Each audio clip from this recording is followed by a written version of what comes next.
Shalom Bapak Ibu Saudara-saudari yang terkasih dalam Tuhan. Kita akan kembali melanjutkan renungan firman Tuhan dalam topik bersehati di dalam Kristus. Bagian firman Tuhan yang akan membantu kita memahami lebih jauh tentang bersehati dalam Kristus dan dampaknya dalam kehidupan kita sehari-hari terambil dari Roma 1 ayat 19 sampai 20 terjemahan baru kedua yang berbunyi demikian. Karena apa yang dapat mereka ketahui tentang Allah nyata bagi mereka, sebab Allah telah menyatakannya kepada mereka.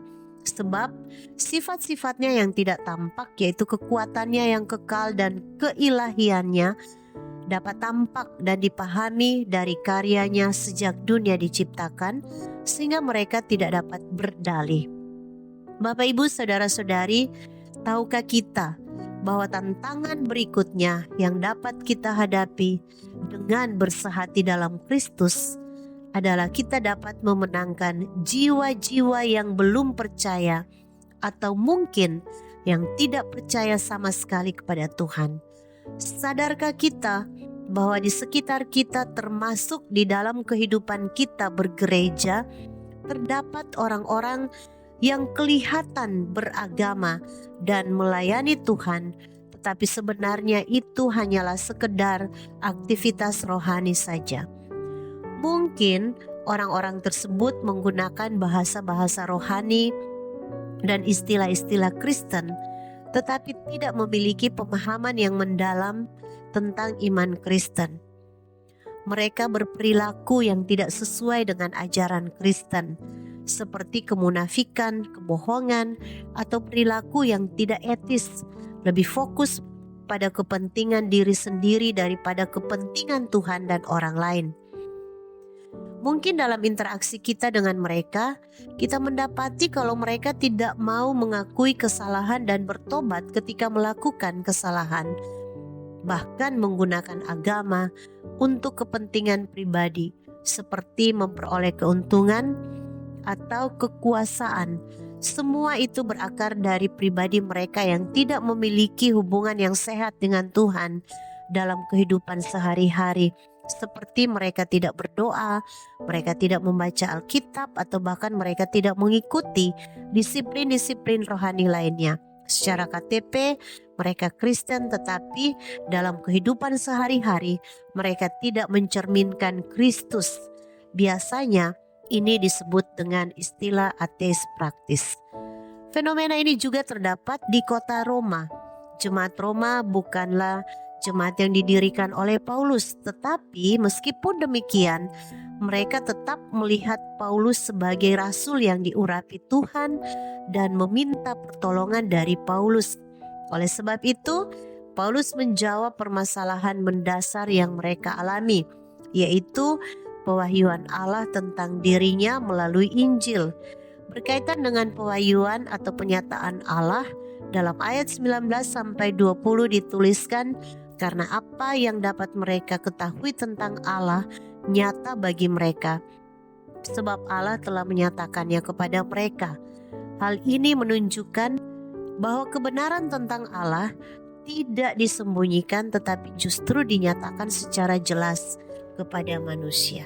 Kita memiliki pengetahuan bawaan mengenai keberadaan Allah, sebuah kebenaran yang ditanamkan dalam hati mereka, sehingga tidak ada satupun yang dapat mengelak dari kebenaran ini, karena Allah sendiri yang membuat dirinya dapat diketahui. Kemudian dilanjutkan dengan sebab sifat-sifatnya yang tidak tampak, yaitu kekuatannya yang kekal dan keilahiannya, dapat tampak dan dipahami dari karyanya sejak dunia diciptakan, sehingga mereka tidak dapat berdalih. Paulus ingin menyampaikan bahwa keilahian dan kekuatan Allah yang tidak terlihat secara fisik dapat dilihat dan dipahami melalui karyanya yang terlihat, yaitu seluruh alam semesta. Bumi, langit, matahari, bulan, bintang, tumbuhan, dan manusia adalah contoh karya Allah yang menunjukkan kehebatannya. Melalui semua ini, kita tidak memiliki alasan untuk tidak mengenalnya dan tidak dapat memberikan pembelaan ketika dihadapkan pada penghakiman Allah. Namun, mengapa banyak orang yang tidak percaya kepadanya? Beberapa orang memiliki kekerasan hati yang membuat mereka tidak mau percaya kepada Allah. Mungkin mereka mengalami pengalaman buruk dengan agama atau orang-orang yang beragama, sehingga memiliki prasangka negatif terhadap Tuhan. Atau mungkin juga pengaruh lingkungan sekitar. Jika seseorang tumbuh dalam lingkungan yang tidak religius atau memiliki pandangan negatif terhadap agama, mereka mungkin lebih sulit untuk percaya kepada Allah. Atau bisa jadi karena pilihan bebas manusia untuk percaya atau tidak percaya kepada Allah.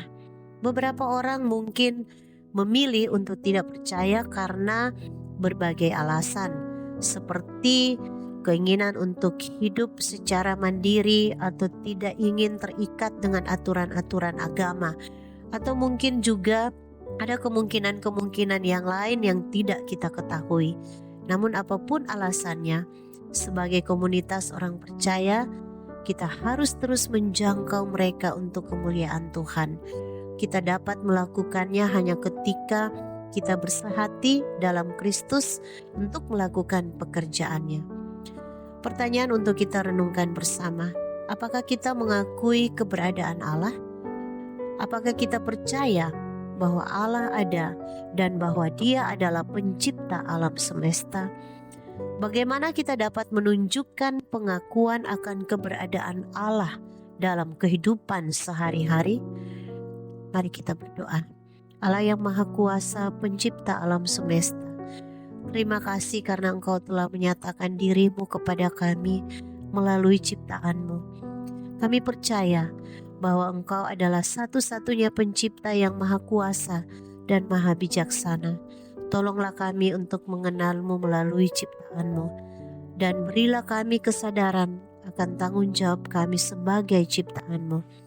Ajar kami untuk menghormati dan memuliakan Engkau dalam kehidupan sehari-hari. Berilah kami kekuatan untuk melakukan kehendak-Mu. Terima kasih karena Engkau selalu menyertai kami dan memberikan kami kehidupan untuk berbuah bagi orang lain dan memuliakan nama-Mu.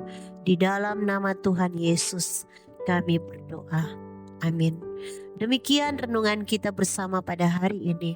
Kiranya kita boleh terus bertumbuh setiap hari di dalam Tuhan.